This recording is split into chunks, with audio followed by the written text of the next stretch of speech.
when we say the term duration, duration essentially means time taken to do something, or it has a context of time. But the way we have defined it up till now is more like a sensitivity. It's the sensitivity of the price to a change in yield. One may ask the question, why call it duration? We'll understand duration by one more definition, or rather one more calculation for the duration, that is called the Macaulay's duration. Macaulay's duration represents the average time to wait for all cash flows of a bond. Now, let's assume that we had our 6% 10-year bond that gave us $6 every year for the next 10 years, and then it paid us the $6 plus the $100 at maturity. When we compute the present value of cash flows coming earlier would be more, and the present value of cash flows coming later would be lesser because of the discounting that we would need to do. Now, if it's a 6% 10-year bond, then can we say that we are essentially getting $6 for 10 years, and then we are getting an additional $100? In total, we are getting about $160 in this staggered manner. The question asked is that instead of receiving these $160 in a fashion like this, what will be that one time period where you will be indifferent amongst receiving the $160 in this staggered manner, or if I just gave you that entire $160 at this one time period T, you would be indifferent between the two options. Here also you're receiving 160, but you're receiving it in this staggered format. If I give you the entire 160 in lump sum, then you would be indifferent at what time? Slightly earlier or slightly later? Because if he is giving it to you in lump sum, then you won't wait, or you won't want to wait till t equal to 10, because some cash flows you were anyways getting earlier. To compensate for these, you would want the money a little earlier. It definitely can't be later than 10 years, because anyways by 10 years you were getting all your money. You will be in a loss if you take 160 after 10. But most of the payment was anyways coming in the 10th year, a big chunky $106. So even if you get the money slightly before, somewhere about 8-7 years, you'll be fine, or you'll be indifferent between the two options, that is receiving the money in this staggered format or receiving the money in one lump sum at that time. This time period T is referred to as the Macaulay's duration of the bond. It represents an average time to wait for all cash flow. So on an average, the cash flows are coming to me after about 7.5 years. The Macaulay's duration is calculated as the present value of cash flow weighted time to maturity. So Macaulay's duration is the average time to wait for all cash flows. How will we compute the average time to wait? Some cash flows are coming earlier, some cash flows are coming later. Big chunky cash flow is coming later. So the weight of later time period has to be higher, and the weight of earlier time periods has to be lesser, because we are calculating the average time to wait. That weighted average is calculated by computing the cash flow weighted time to maturity. So each time period will be multiplied by the present value of the cash flows that are coming in that time period, divided by the total present value of all cash flows. We'll understand with an example. A treasury bond has a coupon rate of 6% per annum. The coupons are paid semi-annually, and a semi-annually compounded yield of 4% per annum. The bond matures in 18 months, and the next coupon will be paid 6 months from now. Question asked is, which number is the closest to the bond's Macaulay duration? Now let's first represent a timeline and see how the cash flows are coming from this bond. So at t equal to 0, nothing is coming because the question says the next coupon will be paid 6 months from now. So the first cash flow is coming at t equal to 0.5. That is a total of 6% per annum, or 6% by 2, that is 3% every 6 months. Assuming a par value of $100, we will get $3 at t equal to 0.5 from this bond. Another $3 will come at t equal to 1, and the entire money, that is $103, will be returned at t equal to 1.5, that is at maturity.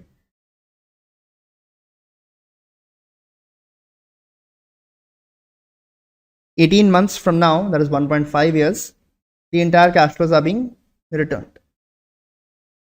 Question is, what is the average time to wait for all cash flows? Or what is the Macaulay's duration of the bond? Now, at time t equal to 0.5, how much cash flow is coming? $3. So the weight of 0.5 will be 3 upon 1 plus the yield. That is the present value of the cash flow. So this 3 will have a weight of 1 plus 0.02. 4% is the annualized yield. The semi-annual periodic yield would be 4% upon 2, that is 2%. To t equal to 1, what will be the weight? Again, only $3 are coming. And the present value of these 3 would be 1.02 to the power 2, because it's 2 semi-annual compounding periods away. The highest weight will be to t equal to 1.5, because most of the cash flows are coming at t equal to 1.5. To t equal to 1.5, the weight assigned would be 103.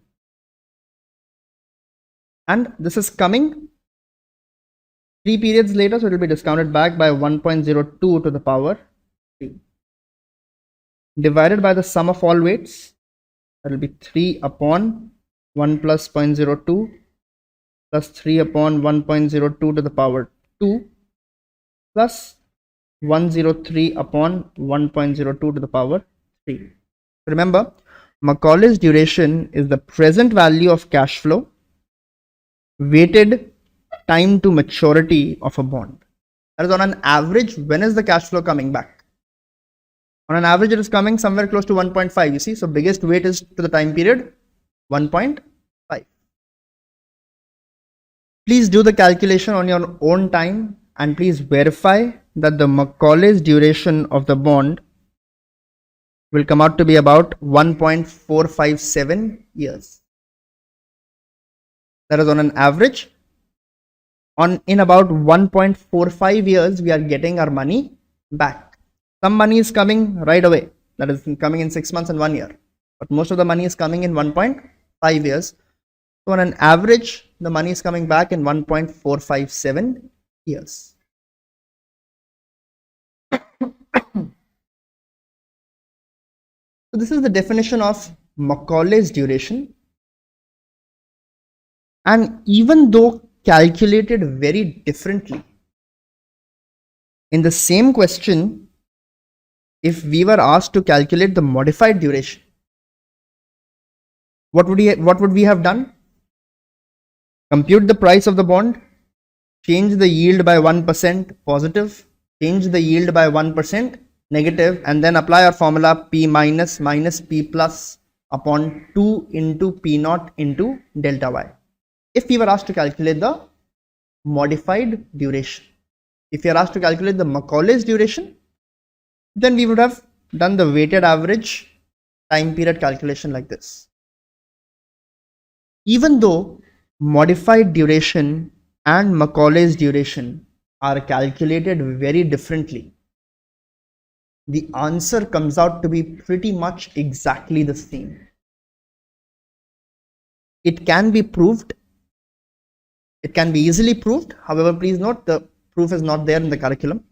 So just remember that the modified duration is equal to the Macaulay's duration divided by 1 plus Y by N, where Y is the yield to maturity of the bond and N is the frequency of compounding. For annual compounding, N will be equal to 1. For semi-annual compounding, N will be equal to 2. For continuous compounding, N is equal to infinity. That is, we are compounding continuously. So please note, for continuous compounding, modified duration and Macaulay's duration would exactly be the same because Y by N would become 0. So even though calculated very differently, they come out to be pretty similar numbers. Yield is anyways a percentage, so this won't make too big a difference in the overall calculation. So whenever asked a question on duration and whenever asked a qualitative question on duration, that will duration increase or will duration decrease, you can think of it as modified duration or as Macaulay's duration. It is not possible that modified duration is going down and Macaulay's duration is going up or vice versa. They will always move together. Calculations may be different. Conceptually, they may be different, but the answer comes out to be very similar. Modified duration is practically the same as Macaulay's duration. But Macaulay's duration is defined as the average time to wait for all cash flows. Modified duration is the percentage change in price for a 1% change in yields.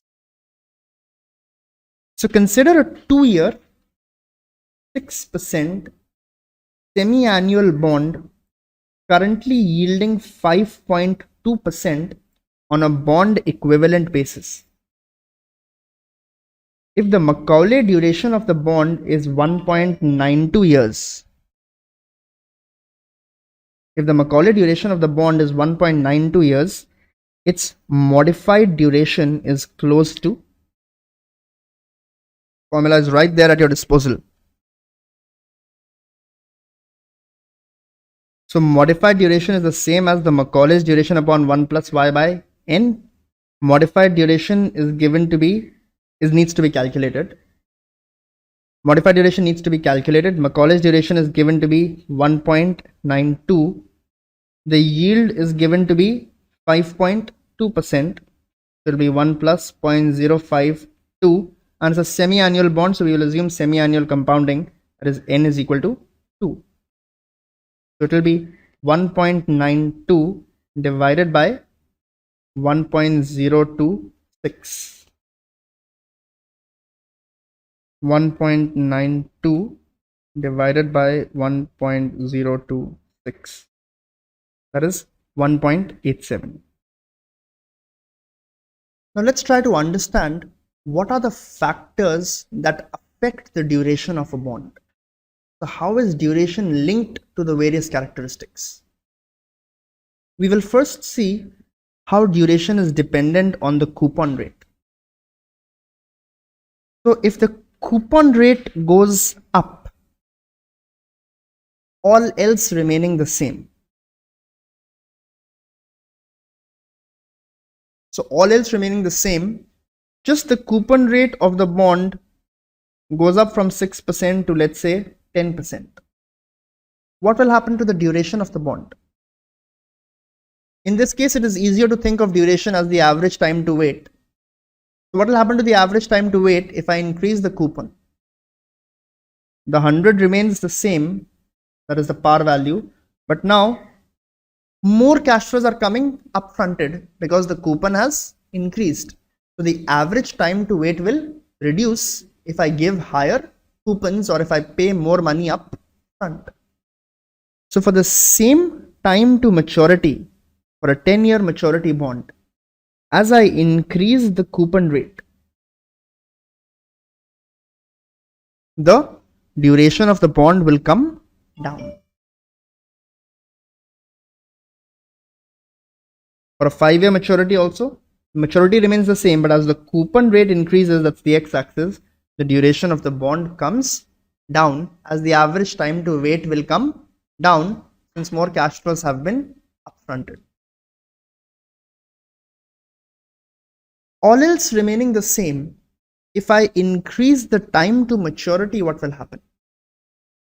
That is, the coupon remains the same, the par value remains the same, the yield to maturity remains the same, only the time to maturity, instead of 5 years, I now make it 10 years.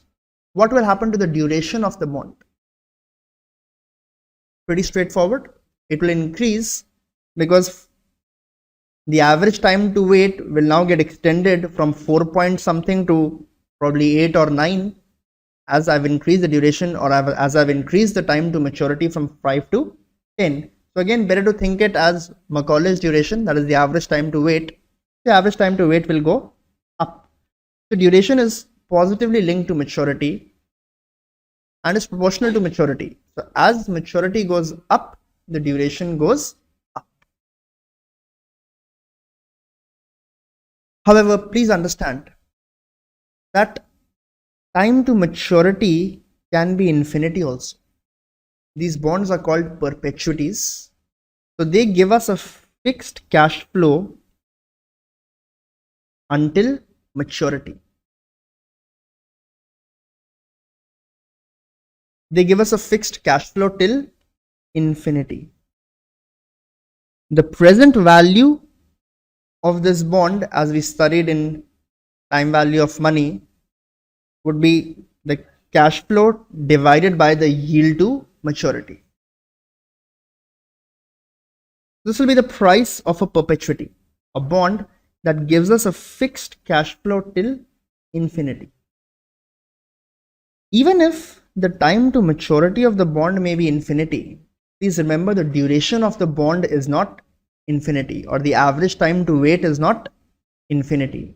The duration of the bond can be calculated by taking the first derivative of the price with respect to the yield. If I do d by dy of cf upon y, then this will be calculated as minus cf upon y square. You don't need to understand this calculation or the details. This is the first derivative. This can be written as minus 1 by y into cf by y. Cf by y is nothing but the price of the bond. dp by y, dy is what? Dollar duration or modified duration? The first derivative is the dollar duration. Dollar duration can be written as the modified duration into the price. So the modified duration of a perpetuity comes out to be equal to 1 upon y. You don't need to know the proof. You don't need to understand the details. Just remember that the time to maturity can be infinite. The duration will not be infinite. Duration after a point will not be dependent on CF. It will simply be equal to 1 upon the yield to maturity at that time. Duration of the bond keeps increasing as I increase the time to maturity. However, it has an upper limit. That is the duration of a perpetuity. Duration of a perpetuity is equal to 1 upon y. That is the modified duration. The Macaulay's duration would be 1 plus y upon y. The duration increases as time to maturity increases. duration of a very long term bond can be approximated by the upper bound, which is that of a perpetuity with the same yield. So the Macaulay's duration is 1 plus y upon y. Just note that duration has an upper limit. Now, very importantly, remember that convexity of a bond is most dependent on time to maturity. All the other factors also remain. All the other factors that affect duration also affect convexity, but to a much lower extent. Convexity is most impacted by the time to maturity of the bond. In fact, convexity is proportional to the square of the time to maturity. So if the time to maturity of the bond goes up from 1 year to 2 years, convexity will go up 4 times. It will go up from 1 units to 4 units. So convexity is proportional to the square of the time to maturity. Duration is proportional to the time to maturity. As time to maturity goes up, duration will also go up in some proportion. So convexity, remember, is most impacted by the time to maturity. As the time to maturity goes up, convexity goes up exponentially. Convexity goes up exponentially. Other factors also impact convexity as duration, but to a much lesser extent. It is most impacted by the time to maturity. It increases in proportion to the square of the time to maturity.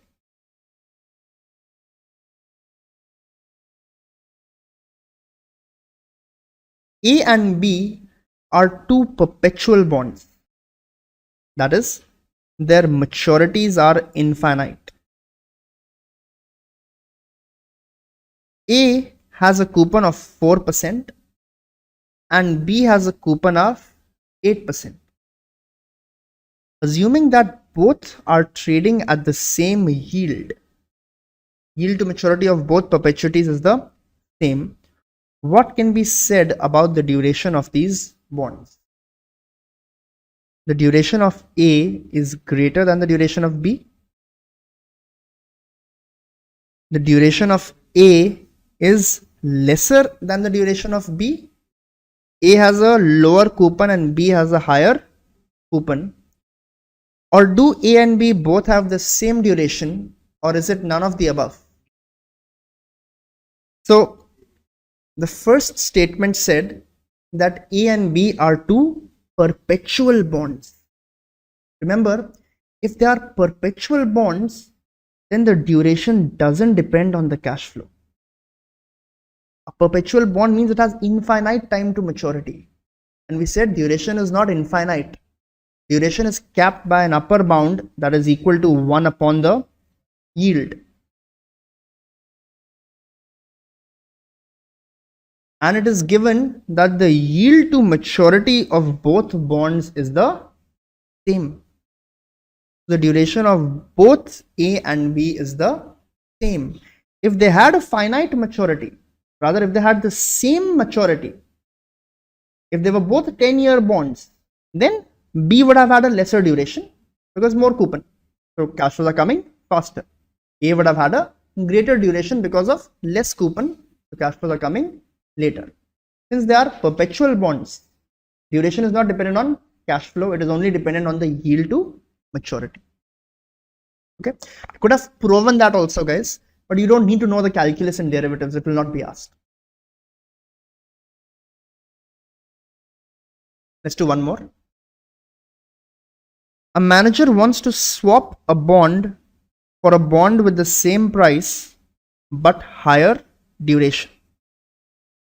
Which of the following bond characteristics would be associated with a higher duration? A higher coupon rate means cash flow is coming faster, so it means a lower duration. A more frequent coupon payment means more cash flows are coming faster again, so it again is associated with a lower duration. A longer term to maturity we studied definitely is related to a higher duration. Remember, a lower yield is linked to a higher duration. Let's understand why. So, if the yield to maturity of my bond was, let's say, just 1%, and in another case, the yield to maturity of my bond was, let's say, 25%. And let's look at the modified duration definition of duration. Duration is defined as the percentage change in the price of the bond for a 1% change in yield. Please note it is an absolute 1% plus or minus. When the yield to maturity is 1% and I increase the yields by 1%, and when the yield to maturity is already 25% and I increase the yield by 1%, where do you think will the impact on the price of the bond be higher? In case A or case B?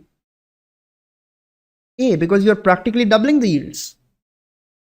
Here it is anyways 25%. So 1% increase doesn't make that big of an impact. A 1% change here is only a 0.25% change in yield. A 1% change here is a 100% change in the yield, or it's a doubling of the yield. So at a lower yield, the sensitivity of the price to a 1% change will be higher than at a higher yield. So the sensitivity will be higher, or the modified duration will be higher. Automatically the Macaulay duration will also be higher. So a lower yield and a longer term to maturity are linked with a higher duration. How would you rank the bonds above from the shortest to the longest duration? Now this question definitely is a question of looking at the options first and then figuring out, because we want to see the shortest to the longest duration. Now what we'll try to do is first try to find the extreme. Let's try to find the shortest and the longest bond, which should generally be a little easier to identify. So the shortest bond looks like bond 5 because it has the lowest time to maturity. The coupon rate is also as high, and the yield is also the highest, all associated with a short duration. Frequency of coupon payments is not very high, it's only an annual, but that's okay, that won't have as much of an impact as compared to the time to maturity, coupon rate, and the yield. So it looks like prima facie that bond 5 has the shortest duration. We may also try to judge the longest duration amongst the given alternatives. So clearly the bond 3 looks like it has the highest duration because it has the longest maturity amongst the options. It has the lowest coupon rate. It has the lowest frequency. The yield is slightly higher, but most factors are in favor of bond 3 being the longest bond. So from this analysis, it looks like option A is the correct answer, that is 5 being the shortest and 3 being the longest. We can try to check other precedents as well. So between bond 1 and 2, for example, it is very easy to say that bond 2 has a shorter duration because everything else is exactly the same except the frequency is higher for bond 2. So 2 definitely has to be before 1 because 2 has a shorter duration. So option B can be eliminated. Option C can be eliminated. See, 1 is coming before 2. So 2 has to be below or before 1, leaves us only with option A and D. And then we can say that between bond 4 and 5, definitely bond 4 has the higher duration because everything about bond 4 suggests a higher duration than bond 5. Time to maturity is higher, coupon is the same, frequency is the same, and yield is also lower. Lower yield associated with high duration. So 4 definitely has higher duration than bond 5. Hence, amongst the options, 5 must always be below 4. So option D is incorrect because 4 is coming before 5. So there are many ways that you can solve this question, however you want to think about it. First, try to start by picking the highest and the lowest bond and then try to see the sequencing. Is it correct or not? Option A is the correct answer. Which of the following statements are true? The convexity of a 10-year zero coupon bond is higher than the convexity of a 10-year 6% bond. Now, convexity is most dependent on the time to maturity. However, in this case, the time to maturity of both bonds is the same. If the time to maturity is the same, then the same concepts of duration will apply. That is, the higher coupon rate would be a lower duration and a lower coupon rate will be a higher duration. So a higher coupon rate with the same maturity will be a lower convexity and vice versa. The 6% bond has some coupons coming in and the convexity would be lower than a zero coupon bond that will have the highest convexity.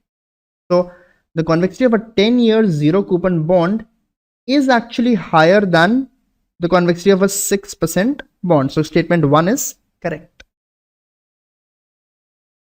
The convexity of a 10-year zero coupon bond is higher than the convexity of a 6% bond with a duration of 10 years.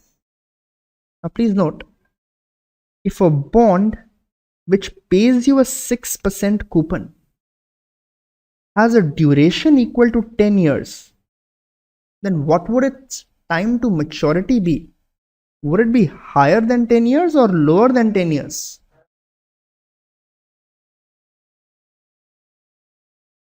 It would be higher than 10 years because the average time to wait is 10. And there are some cash flows coming before 10. Some cash flows must be coming above 10 and hence the average is coming out to be 10 years because the duration is given to be 10 years. So the time to maturity of this bond is greater than 10 years. Convexity is most dependent on the time to maturity. It is proportional to the square of the time to maturity. So convexity of this second bond would be higher than the convexity of the first bond. So this statement is wrong. Convexity of a 10-year zero coupon bond will be lower than the convexity of a bond with a duration of 10 years because the time to maturity will be higher. Convexity goes proportionately with the maturity. That is incorrect. It grows proportionately with the square of the maturity of the bond. Convexity is always positive for all types of bonds. That's not correct. There are some bonds that we will see which have a negative convexity, for example, mortgages, callable bonds, etc. We will study that as a part of our curriculum. But convexity is always positive for straight bonds or regular bonds that we have been studying that pay a coupon and then pay a par value at maturity. So statement 1 and statement 5 are correct. If we had a portfolio of bonds, that is, there were many bonds, then the modified duration of a portfolio is simply equal to the weighted average of the individual bonds, where the weight is by value. If I have $50 in bond 1 which has a duration of 5 and $50 invested in bond 2 which has a duration of 8, then the duration of the portfolio would simply be 50 upon 100, that is weight of bond 1 multiplied by the duration of bond 1, plus 50 upon 100, that is the weight of bond 2 multiplied by the duration of bond 2, that will be 6.5 years. Similarly, convexity of a portfolio is again the weighted average of the individual bonds in the portfolio. The weight of bond 1 into the convexity of bond 1 plus weight of bond 2 into the convexity of bond 2, so on and so forth. Now we will use this concept of portfolio duration and portfolio convexity to understand a very important concept of barbell and bullet portfolios. Now, do we all agree that duration in some ways is a measure of the risk of a bond? Think of modified duration. It is the percentage change in the price of a bond for a 1% change in yields. So if the yield goes up by 1%, price of the bond falls by duration percent. If the duration of the bond is high, then the fall will be higher. If the duration of the bond is less, then the fall will be lesser. Now, is it easy for a portfolio manager to manipulate the duration of his portfolio? It actually is. He just needs to sell longer maturity bonds and buy into shorter maturity bonds. He would have reduced the duration of his portfolio. If you are a bond portfolio manager and you think that interest rates will fall, or your view on interest rates is negative, you think the central bank will cut rates, or for any other reason you think interest rates or yields will come down, would you like to keep a high duration of your portfolio or a low duration?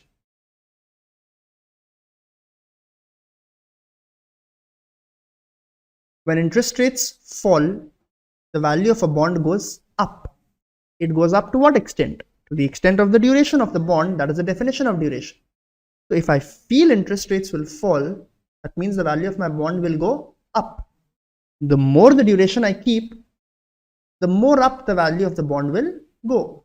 So if the fund manager's view is that interest rates will fall, he would want to invest in long maturity bonds, low coupon paying bonds, or higher duration bonds. If the view is the other way around, if the fund manager feels that interest rates in the economy will go up, then he would like to do vice versa. He would want to keep a lower duration so that when interest rates go up, the fall in the value of his portfolio will be lesser. The duration is high, the fall will be much higher. As a bond fund manager, this will be one of your major responsibilities. You can argue 90% of your job is to decide what duration you want to keep. You want to run a high duration, you want to run a low duration, depending on your view on interest. Now, moving on to the concept. A fund manager in question has been asked to keep a modified duration of the portfolio as equal to 7.5 approximately. So depending on the view on interest rates and depending on other factors, we have decided that we want to run a portfolio duration of 7.5. If we want to run a portfolio duration of 7.5, there are many ways to do it. We studied that the duration is simply the weighted average of all bonds. So I can construct a bullet portfolio with a duration of 7.5 also. That is, purchase a 10-year bond with a coupon of 6% at a yield of 6%, and you can compute that this bond will approximately have a modified duration of 7.44% or 7.5%. That is one way of keeping a duration of 7.5. We could have also kept a weighted average duration of 7.5 by investing in bond 2 and bond 3. So bond 2 has a maturity of just 1 year and bond 3 has a maturity of 30 years. Both don't pay any coupon. If they don't pay any coupon, What will be the Macaulay's duration of bond 2? Macaulay's duration is the average time to wait. If there is no coupon coming, then the time to maturity will be the same as the average time to wait because there is only one payment coming at maturity. So the Macaulay's duration will be same as 1 year for bond 2 and will be the same as 30 years for bond 3. Modified duration will also be very similar. It will be the Macaulay's upon 1 plus y by 2. So it comes out to be 0.97 for bond 2 and comes out to be 29.13 for bond 3. The yield is given to be 6%. Semi-annual and compounding implies it will be 30 upon 1 plus 0.03 and this will be 1 divided by 1 plus 0.03, that is 1 plus y by 2. So bond 2 has a duration of 1 year approximately and bond 3 has a duration of 30 years. We want to run a duration of the portfolio as 7.44. The duration of the portfolio is simply the weighted average of the individual bonds. So you can invest your money, whatever you have, let's say you have $100, directly in bond 1. That will give you a duration of 7.44. Or you can buy some proportion of bond 2 and some proportion of bond 3. X1 is the amount of bond 2 that we want to purchase.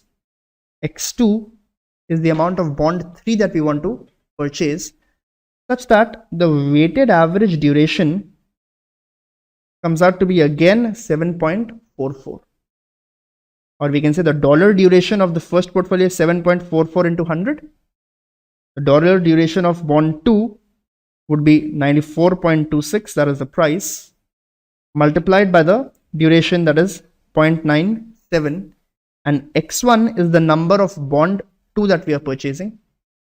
X2 is the number of bond 3 that we are purchasing. So dollar duration will again be modified duration multiplied by the price, that is $16.97 that can be calculated. It's a 30-year bond. The price will be at a big discount to par value of $100. X2 is the number of bond 2 that we buy. In the barbell portfolio and the bullet portfolio, duration is the same. Both portfolios have a duration of 7.5. In one case, we have taken an average maturity bond and accomplished the same. In another case, we have taken a very low maturity bond and a very high maturity bond and accomplished the same. The reason why a barbell portfolio will be slightly preferred over a bullet portfolio is because with the same duration, the barbell portfolio will have a higher convexity. Please note, convexity is proportional to the square of the time to maturity. So for the first bond, convexity will be proportional to the square of 10, or it will be proportional to 100. Because we've invested all our money in this 10-year maturity bond in the bullet portfolio. In the barbell portfolio, the convexity will be proportional to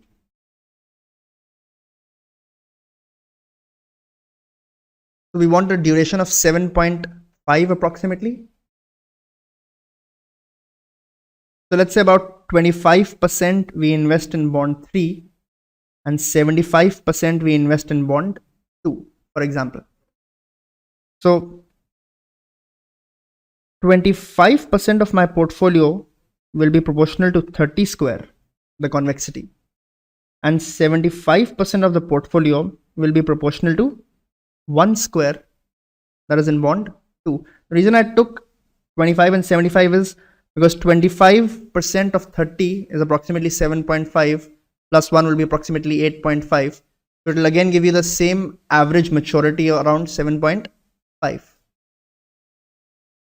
Please note that the convexity in this manner would be 900 into 0.25 plus 0.75 into 1. So 900 by 4 would be approximately 225. Even if I ignore this one, this convexity will be proportional to 225 as compared to the bullet portfolio convexity that was proportional to 100. So a barbell portfolio of the same duration is preferred because it will have a higher convexity as compared to a bullet portfolio. Barbell portfolio has the same duration but comprises of very low duration securities and very high duration securities, giving us the same average duration but a higher convexity. So that was about the first part on the review on fixed income securities. We will study about spot rates, forward rates, and more concepts related to bonds and fixed income securities in the coming review. So thanks a lot and see you next time.